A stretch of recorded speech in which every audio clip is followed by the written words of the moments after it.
Good morning students. પ્રકરણ 17 આર્થિક સમસ્યાઓ અને પડકારો, ગરીબી અને બેરોજગારી. ગયા લેક્ચરમાં આપણે ગરીબી નિવારણના કાર્યક્રમોમાં જે વિવિધ યોજનાઓ છે તે યોજનાઓ વિશે માહિતી લીધી અને આજે આપણે બેરોજગારી તેમજ તેના સ્વરૂપો અને ભારતમાં તેના પ્રમાણ વિશે અભ્યાસ કરીશું. તો ચલો હવે ટોપિક તરફ જ આગળ વધીએ.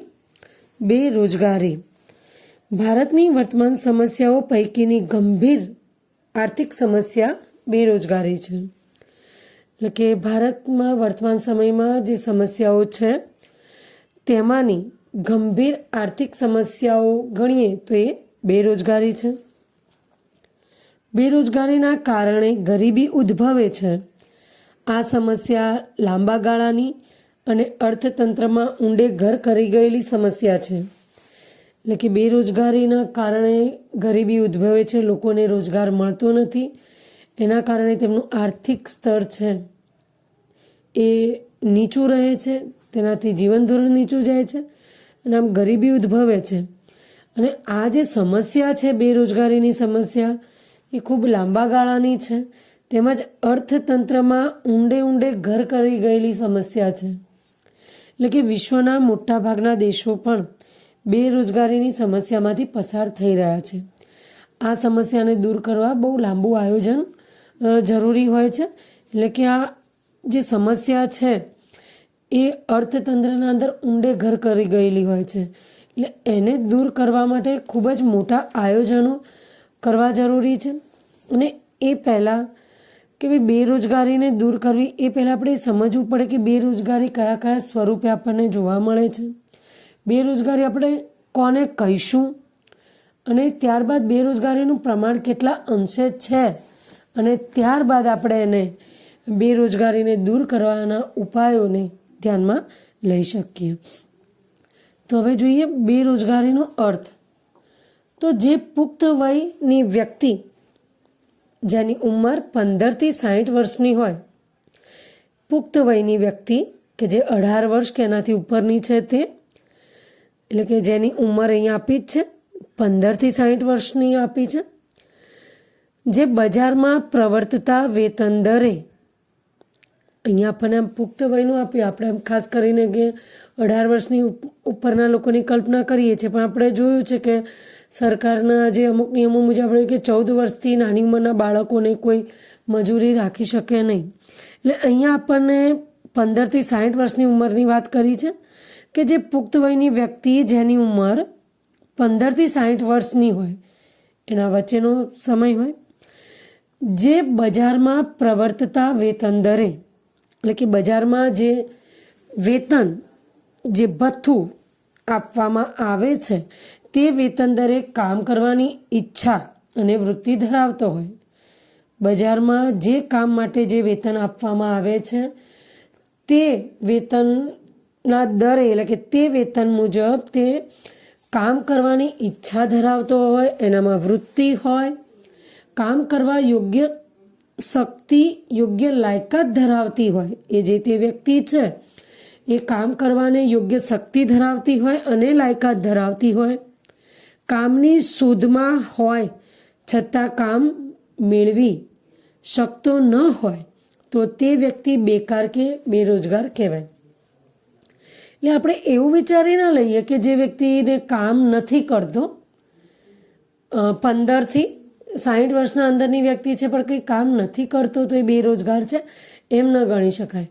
15થી 60 વર્ષની વચ્ચેની કોઈ વ્યક્તિ હોય, તેને કામ કરવાની ઈચ્છા હોય, એની વૃત્તિ હોય કામ કરવાની, બજારમાં જે વેતન દર પ્રવર્તતું હોય છે, જે વેતન દર હોય છે એ વેતન પ્રમાણે, એ ભથ્થા પ્રમાણે કામ કરવા ઈચ્છુક હોય, તૈયાર હોય, એની પાસે યોગ્ય શક્તિ પણ હોય અને લાયકાત પણ હોય અને કામની શોધમાં પણ હોય, છતાં પણ એ કામ ન મેળવી શકતો હોય, તેવી વ્યક્તિને આપણે બેકાર કે બેરોજગાર કહીએ. આવી સામૂહિક પરિસ્થિતિને બેરોજગારી કહેવાય. એટલે આ જે પરિસ્થિતિ છે એવી પરિસ્થિતિને બેરોજગારી કહેવાય. જેમ આપણે અગાઉ જોઈ ગયા ને કે ગરીબ અને ગરીબી, તો વ્યક્તિ અને પરિસ્થિતિની વાત છે, તો અહીંયા પણ એ રીતે છે. એટલે તમારે ખાસ કરીને એક્ઝામમાં એ ધ્યાન રાખવાનું છે કે વ્યાખ્યા શું પૂછી છે. બેરોજગાર એટલે શું એમ પૂછ્યું છે કે બેરોજગારી એટલે શું. જો બેરોજગારી પૂછે છે તો તમારે એની પરિસ્થિતિ સુધીની વાત કરીને એનો અર્થ સમજાવવો પડે. તો આવી બેકારી ફરજિયાતપણે ભોગવે છે તેને ઈચ્છા વિરુદ્ધની કે અનૈચ્છિક બેકારી કહે છે. એટલે જે લોકો કામ કરવા ઉત્સુક છે, પોતે સક્ષમ છે, શક્તિ અને યોગ્યતા લાયકાત ધરાવે છે, કામની શોધમાં છે, એમની બજારમાં જે વેતન દર પ્રવર્તેલો છે કે જે બજારના ભાવે એ પગાર ભથ્થાએ કામ કરવા તૈયાર છે, ઈચ્છા ધરાવે છે, છતાં પણ એમને કામ નથી મળતું, તો તે વ્યક્તિ બેકાર ગણાય, બેરોજગાર ગણાય. અને આવી જે સામૂહિક પરિસ્થિતિ છે એને બેરોજગારી કહેવાય. અને આવી બેકારી કે આવી બેરોજગારી ફરજિયાતપણે જે ભોગવે છે તેને ઈચ્છા વિરુદ્ધની અનૈચ્છિક બેકારી કહે છે. એમની ઈચ્છા નથી કે એ લોકો બેકાર રહે, કે આ પરિસ્થિતિમાં જીવે, છતાં એમને જીવવું પડે છે, કે ઈચ્છા વિરુદ્ધની અનૈચ્છિક બેકારી કહે છે.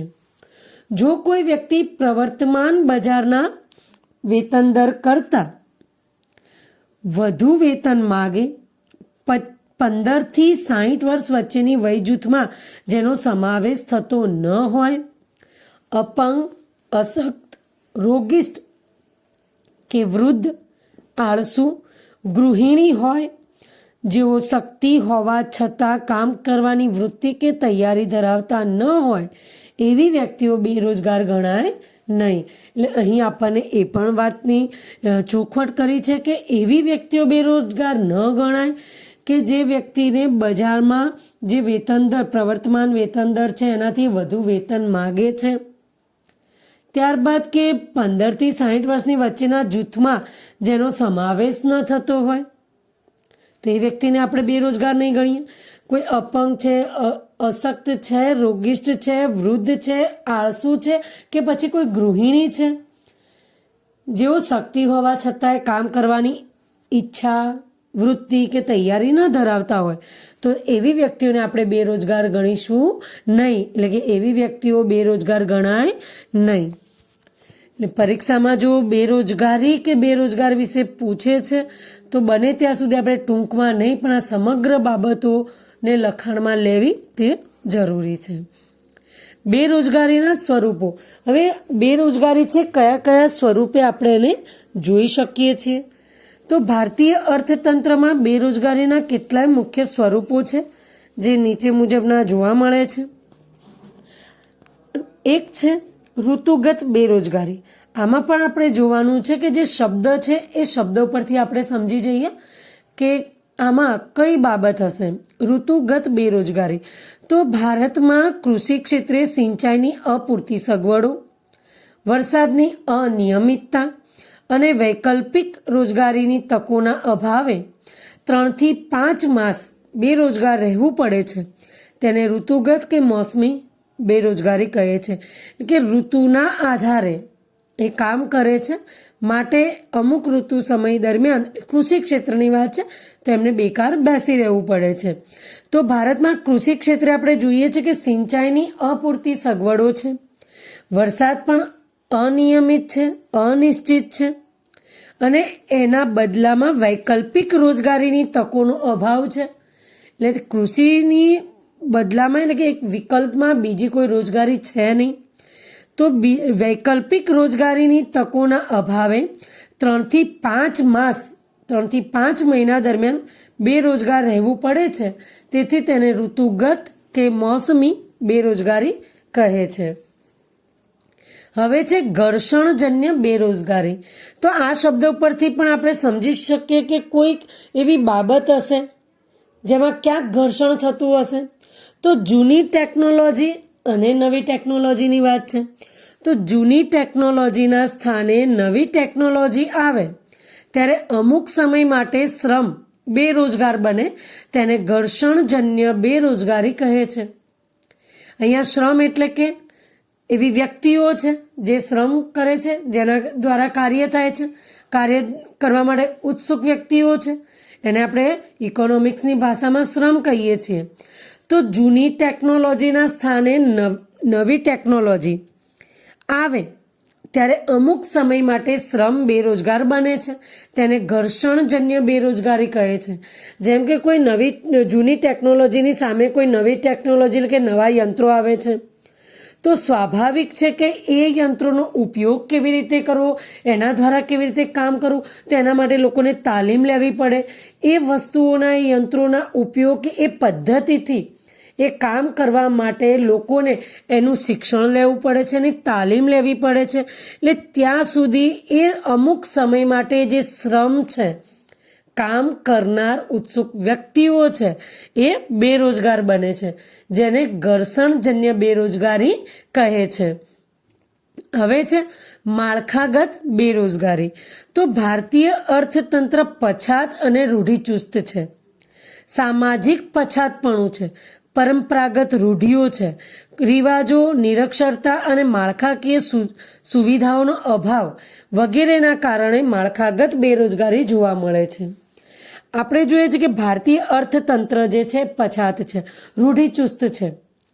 આપણા અર્થતંત્રમાં ખાસ કરીને આપણે રૂઢિઓને વળગી રહ્યા છીએ. સામાજિક પછાતપણું છે આપણામાં, કે એક પોતાના જૂના વ્યવસાયોને પકડી રાખે છે, કે અમુક એવી પરંપરાગત એવી રૂઢિઓ છે, એ રૂઢિઓને કારણે, એ રિવાજોને કારણે નિરક્ષરતાનું પ્રમાણ વધારે છે. જેમ કે પહેલાં હતું કે સ્ત્રી કેળવણીને વધુ મહત્ત્વ આપવામાં આવતું નહોતું, અને એ રિવાજોને લીધે જે માળખાગત જે સુવિધાઓ છે એનો પણ અભાવ છે. તો આ અભાવના કારણે માળખાગત બેરોજગારી જોવા મળે છે. એટલે કે લોકોમાં પછાતપણું જોવા, અર્થતંત્ર છે બિલકુલ પછાત છે. લોકો વૈજ્ઞાનની દ્રષ્ટિએ આગળ વધતા નથી, વૈજ્ઞાનિક અભિગમ કેળવતા નથી, ટેકનોલોજીનો જેમ બને વધુ ઉપયોગ કરતા નથી. સામાજિક પછાતપણું છે. સમાજમાં એકબીજાના પ્રત્યે જે રિવાજોને લઈને જે લઘુતા ગ્રંથિઓ છે એને વળગી રહ્યા છે, એ જૂની પરંપરાઓને, રિવાજોને, અને જેના કારણે માળખાકીય સુવિધાઓનો પણ અભાવ છે. તો આના કારણે માળખાગત બેરોજગારી જોવા મળે છે. પ્રચ્છન્ન કે છુપી બેરોજગારી. કોઈ કામ ધંધા કે વ્યાવસાયિક પ્રવૃત્તિમાં જરૂર કરતાં વધુ શ્રમિકો રોકાયેલા હોય. આ વધારાના શ્રમિકો ઉત્પાદન કાર્યમાંથી ખસેડી લેવાથી કુલ ઉત્પાદનમાં ફેર પડતો ન હોય તો આ વધારાના શ્રમિક પ્રચ્છન્ન કે છુપા બેરોજગાર કહેવાય. એટલે કે એવી જગ્યા, કોઈ એવો કામ ધંધો કે એવી વ્યવસાયિક પ્રવૃત્તિ કે જેમાં વધુ શ્રમિકો રોકાયેલા હોય, જ્યાં કોઈ 4ની જરૂર છે એની જગ્યાએ 10 જણા રોકાયેલા હોય, અથવા 6ની જરૂર છે ને 10 રોકાયેલા છે. તો આ જે વધારાના જે શ્રમિકો છે એમને જો એ કામમાંથી હટાવી દેવામાં આવે તો પણ ઉત્પાદનમાં કે કાર્યમાં કોઈ ફરક પડતો નથી. તો એ જે વધારાના વ્યક્તિઓ છે, કે 6ની જગ્યાએ 10 લીધા છે તો એ 4 વ્યક્તિઓ વધારાના, કે 4ની જગ્યાએ 10 લીધા છે તો એ 6 વ્યક્તિઓ વધારાના. તો એ પ્રચ્છન્ન અને છુપા બેરોજગાર કહેવાય. જેમ કે ઘરની સમજો કે ખેતી છે, તો એમાં 2 વ્યક્તિઓનું કામ છે, પણ ઘરના સમગ્ર 4 થી 5 વ્યક્તિઓ એમાં જોડાયેલા છે. તો સ્વાભાવિક છે કે 2 વ્યક્તિની જગ્યાએ 5 વ્યક્તિઓ જોડાયેલા છે, તો બાકીના 3 વ્યક્તિઓ હોય કે ન હોય, કાર્યમાં કે ઉત્પાદનમાં ફરક પડતો નથી. તો એ 3 વ્યક્તિઓ એ પ્રચ્છન્ન ને છુપા બેરોજગાર ગણાય છે. તો આ રીતે પ્રચ્છન્ન ને છુપી બેરોજગારી પણ જોવા મળે છે. હવે છે ઔદ્યોગિક બેરોજગારી. તો ઔદ્યોગિક ક્ષેત્રે થતા ફેરફારોને લીધે જો વ્યક્તિએ ટૂંકા કે લાંબા સમય માટે કામ વિનાનું થવું પડતું હોય તો તેવી સ્થિતિને ઔદ્યોગિક બેરોજગારી તરીકે ઓળખવામાં આવે. એટલે કે ઔદ્યોગિક ક્ષેત્રે કોઈ ફેરફાર થાય છે, ઉદ્યોગોને લઈને, તેની માંગને લઈને, કે કોઈ એવી પરિસ્થિતિને લઈને, કે કોઈ કુદરતી આફત કે માનવસર્જિત જે પરિવર્તનો છે એના કારણે જો ઉદ્યોગ ક્ષેત્રે કંઈક ફેરફારો થાય છે અને એ ફેરફારોને લીધે વ્યક્તિને જો ટૂંકા ગાળા માટે કે લાંબા ગાળા માટે, એટલે કે બહુ ઓછા સમય માટે કે લાંબા સમય માટે કોઈ વ્યક્તિને કામ વિનાનું થવું પડતું હોય તો તેવી સ્થિતિને ઔદ્યોગિક બેરોજગારી કહેવામાં આવે છે. હવે છે શિક્ષિત બેરોજગારી. ઓછામાં ઓછું માધ્યમિક શિક્ષણ મેળવ્યું હોય અને જો વ્યક્તિ બેરોજગાર હોય તો તેને શિક્ષિત બેરોજગાર કહેવામાં આવે છે, કે જેને ઓછામાં ઓછું માધ્યમિક શિક્ષણ તો લીધું જ છે, માધ્યમિક શિક્ષણ પ્રાપ્ત કર્યું છે, છતાં પણ જો એ વ્યક્તિ બેરોજગાર છે, એને રોજગાર મળતો નથી, તો તેને આપણે શિક્ષિત બેરોજગાર કહેવામાં આવે છે. તો આ રીતે જે બેરોજગારીના જે સ્વરૂપો છે, આપણને અહીંયા 6 સ્વરૂપો આપ્યા છે. એ પણ ખાસ કરીને જો કે એમના ટાઇટલ પ્રમાણે આપણે બહુ ઝડપથી સમજી શકીએ છીએ કે એના અંદર કઈ બાબતોનો સમાવેશ થયો છે. તો તમારે અહીંયા એક વસ્તુ ધ્યાનમાં રાખવાની કે સૌથી પહેલાં જે ટોપિક આપેલા છે એને તૈયાર કરવાના છે, અને સમજો છો તો પછી સ્વાભાવિક છે કે તમારે અંદરની વિગત તમે બહુ સરળતાથી યાદ રાખી શકો. એટલે સૌથી પહેલાં કે તમને ટોપિક આવડવા જરૂરી છે. તો બહુ ઓછા માર્ક્સમાં બી તમને પૂછી શકે કે બેરોજગારીના સ્વરૂપને ટૂંકમાં જણાવો, તો તમે આ રીતે 6 પ્રકાર જણાવી શકો. પણ કદાચ 2 માર્ક્સમાં પૂછે છે તો એ સ્વરૂપોના અંદર એ ટાઇટલના હેઠળ જે કંઈ બી વિગતો આવે છે એ પણ તમારે લખવી જરૂરી છે. તો હવે સ્વરૂપો વિશે જાણકારી મેળવ્યા બાદ આપણે ભારતમાં બેરોજગારીનું પ્રમાણ કેટલું છે તે તરફ આગળ વધીએ. તો ભારતમાં બેરોજગારીના પ્રમાણમાં રાજ્યવાર સ્થિતિ અલગ અલગ છે.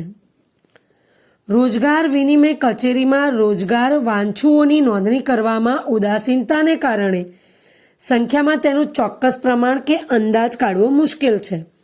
તેમ છતાંય ભારત સરકારના શ્રમ અને રોજગાર મંત્રાલય દ્વારા તથા નેશનલ સેમ્પલ સર્વેના આધારે ભારતમાં બેરોજગારીની વ્યાપકતાનો ખ્યાલ આવે છે.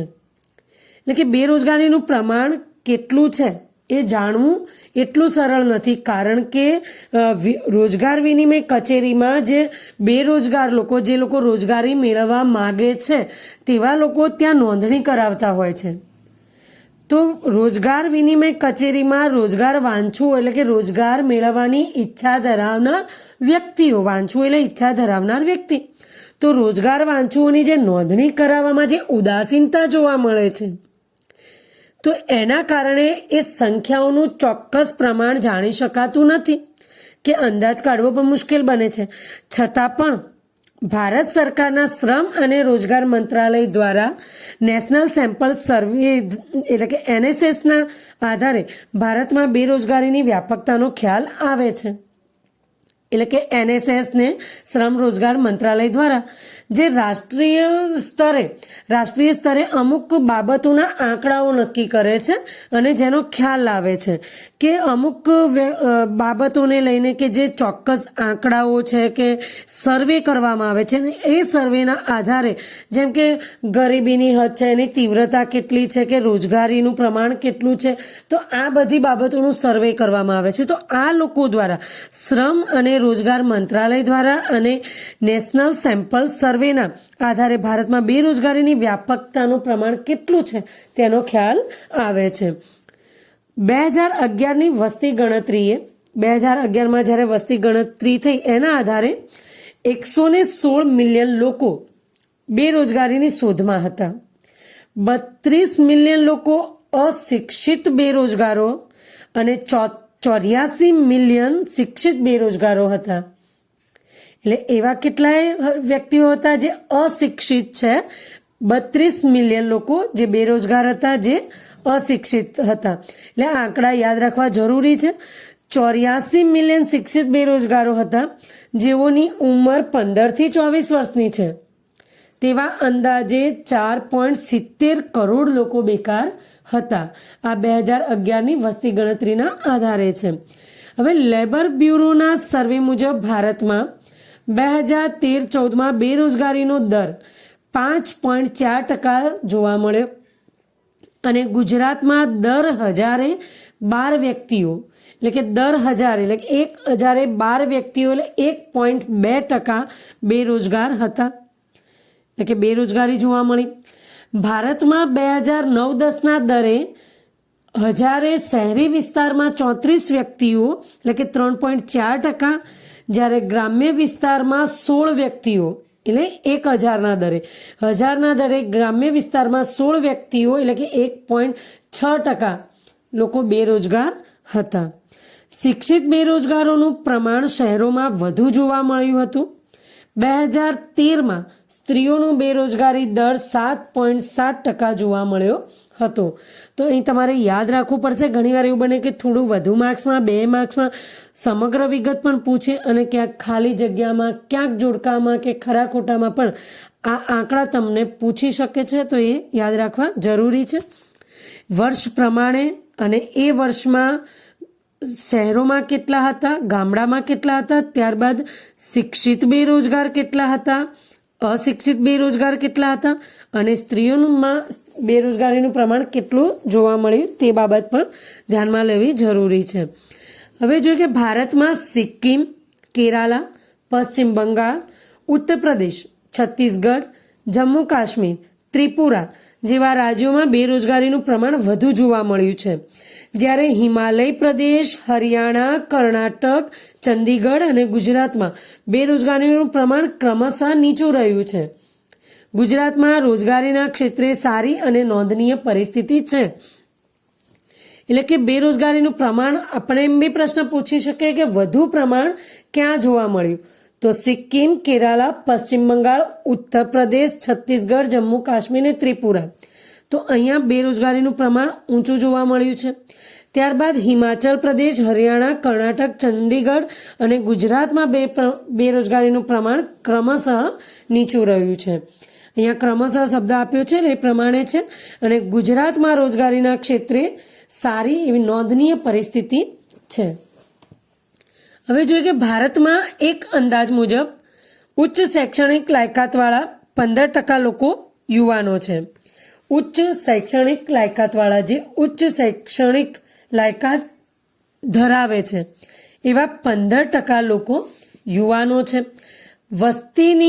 વિશ્વની વસ્તીના 66% લોકો જે 35 વર્ષની વયના યુવાનો છે. એટલે કે વિશ્વની જે વસ્તી છે એમાંથી 66% લોકો યુવાનો છે જે 35 વય સુધીની ઉંમર ધરાવે છે. તો ભારતમાં પણ આવા યુવાનોનું પ્રમાણ વધુ છે. એટલે કે ભારતે જો વિશ્વમાં યુવાનોના દેશ થકી મહાસત્તા બનાવવાની દિશામાં આગળ વધવું હશે તો ભારતમાં બેરોજગારીના વરવા સ્વરૂપને બદલવું પડશે.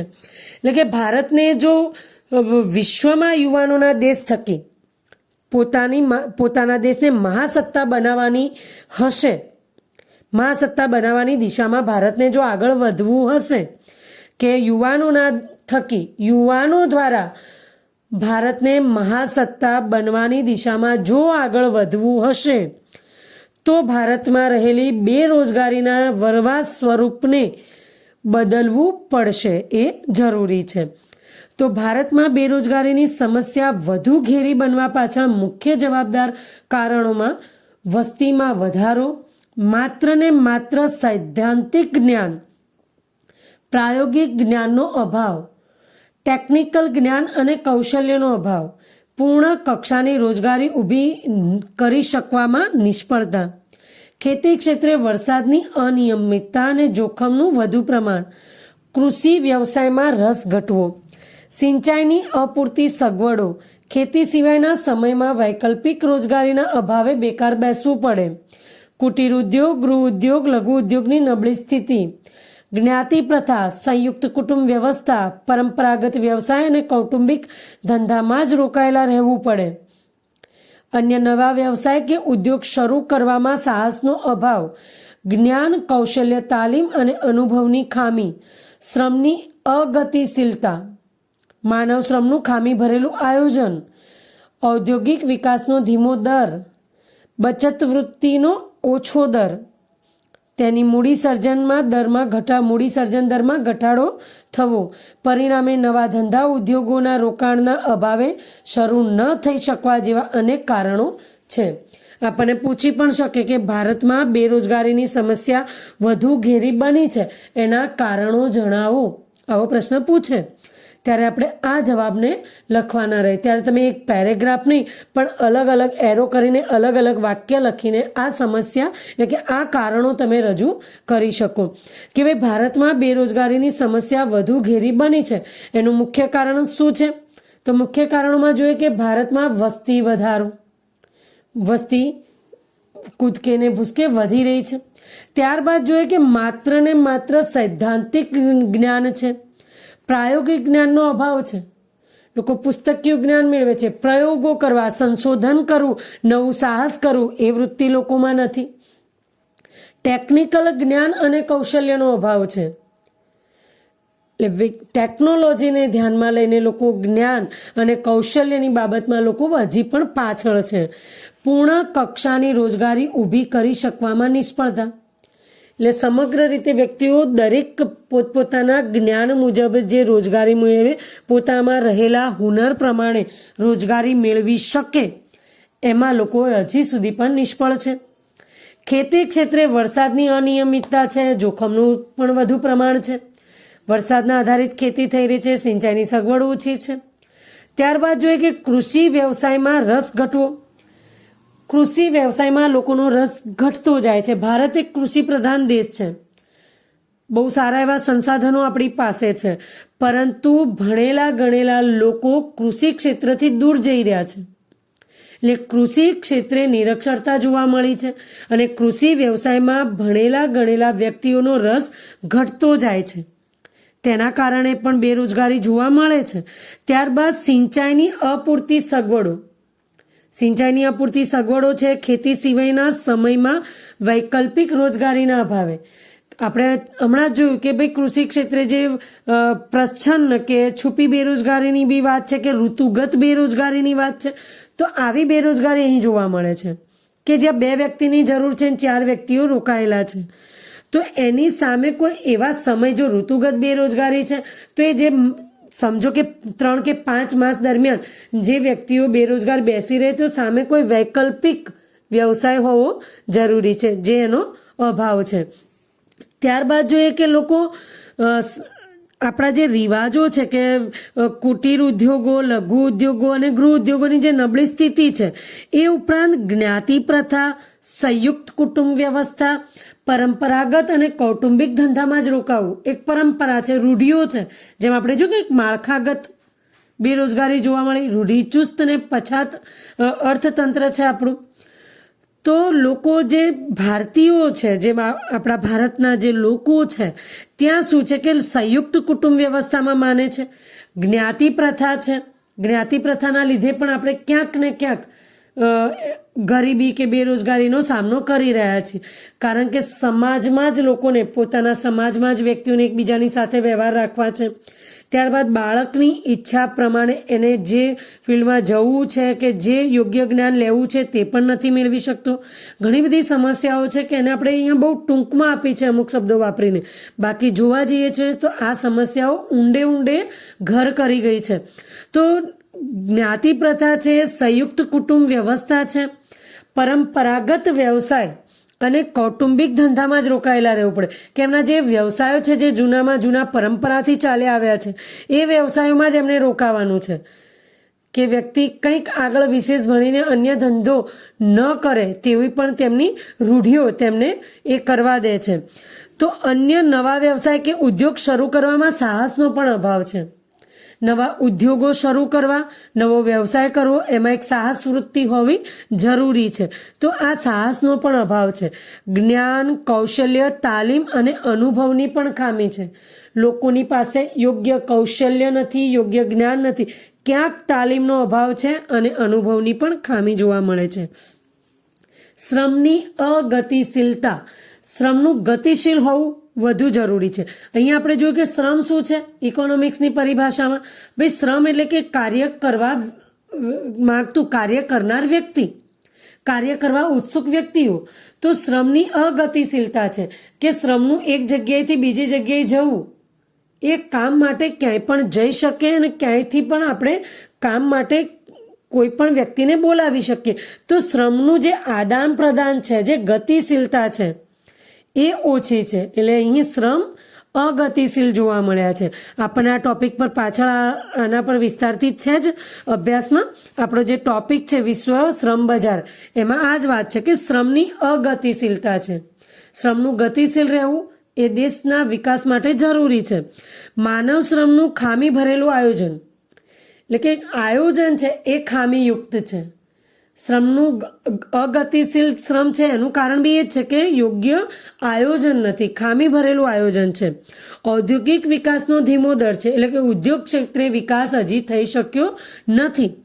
બચત વૃત્તિનો ઓછો દર છે, કારણ કે આપણે ખાસ કરીને મોજ શોખ અને રૂઢિઓ પરંપરાઓના પાછળ આપણે વધુ ને વધુ ખર્ચ કરી રહ્યા છીએ. બચત વૃત્તિનો આપણી પાસે અભાવ છે, અને બચત વૃત્તિનો અભાવ છે માટે જ આપણી પાસે મૂડી સર્જન થતું નથી, વધુ પ્રમાણમાં મૂડી નથી. કારણ કે આપણે મોજ શોખમાં અને રૂઢિઓ અને પરંપરાઓમાં આપણે વધુ ને વધુ પૈસા ખર્ચ કરી રહ્યા છીએ, જેના કારણે બચત થઈ શકતી નથી. એટલે બચત વૃત્તિનો ઓછો દર છે, તેથી મૂડી સર્જનના દરમાં ઘટાડો છે. ઓછી બચત હશે તો મૂડી પણ ઓછી હશે, અને મૂડી ઓછી હશે તો ધંધામાં રોકાણ ખૂબ જ ઓછું થાય, એટલે નવા ઉદ્યોગોના નવા ધંધાનું સાહસ કરી શકાતું નથી. એટલે કે બચત વૃત્તિનો ઓછો દર, તેથી મૂડી સર્જન દરમાં ઘટાડો થાય, પરિણામે નવા ધંધા ઉદ્યોગના રોકાણના અભાવે શરૂ ન થઈ શકવા જેવા અનેક કારણો જવાબદાર છે. અને એ જ કારણે નવા ધંધા ઉદ્યોગોનું રોકાણ થતું નથી, અને એ અભાવના કારણે પણ બેરોજગારીની સમસ્યા ઊભી થાય છે. તો અહીં આજના લેક્ચરમાં આપણે આટલા સુધી જોઈશું, અને નેક્સ્ટ લેક્ચરમાં આપણે બેરોજગારી ઘટાડવાના ઉપાયો શું છે તેના તરફ નજર કરીશું. તો આજના ટોપિકમાં જે ખાસ કરીને ઘણા બધા પ્રશ્નો નીકળે છે કે બેરોજગારી કોને કહેવાય છે. બેરોજગારી ફક્ત ભારતની સમસ્યા નથી, એ વિશ્વના મોટાભાગના દેશોની સમસ્યા છે. ત્યારબાદ બેરોજગારીનો અર્થ, બેરોજગાર એટલે શું, અને બેરોજગારી એ પૂરું સમજીને તૈયાર કરવાનું છે. બેરોજગારીના જે 6 સ્વરૂપો છે તે એના ટાઇટલ યાદ રાખીને એના અંદર જે વિગતો આપી છે, જે માહિતી આપી છે તે તૈયાર કરવાની છે. ત્યારબાદ ભારતમાં બેરોજગારીનું પ્રમાણ કયા સમયે કેટલા અંશે હતું, ગુજરાતનું કેટલું હતું, એમાં ગામડાઓમાં કેટલું હતું, શહેરોમાં કેટલું, સ્ત્રીઓમાં બેરોજગારીનું દર કેટલું જોવા મળ્યું, આ બધા આંકડા તમારે યાદ રાખવાના છે. ત્યારબાદ કયા કયા રાજ્યોમાં બેરોજગારીનું પ્રમાણ વધુ જોવા મળ્યું, કયા રાજ્યોમાં બેરોજગારીનું પ્રમાણ ઓછું જોવા મળ્યું, અને ત્યારબાદ બેરોજગારીની સમસ્યાઓ જે ખૂબ જ ઘેરી બની છે એના પાછળના જવાબદાર કારણો. તો આટલા ટોપિક તમારે તૈયાર કરવાના જ છે. 10મું ધોરણ છે, પરીક્ષા પણ હવે બહુ નજીક આવી રહી છે, તો સમય ન બગાડતા જ્યારે પણ જે કંઈ બી લેક્ચરમાં ચાલે છે એને એ જ દિવસે તૈયાર કરો, જેથી તમારે પરીક્ષાના સમયે બહુ સારી એવી તૈયારી થઈ શકે અને રિવિઝન પણ થઈ શકે. તો હવે મળીશું નેક્સ્ટ લેક્ચરમાં નવા ટોપિક સાથે. ત્યાં સુધી રજા લઈએ. Thank you.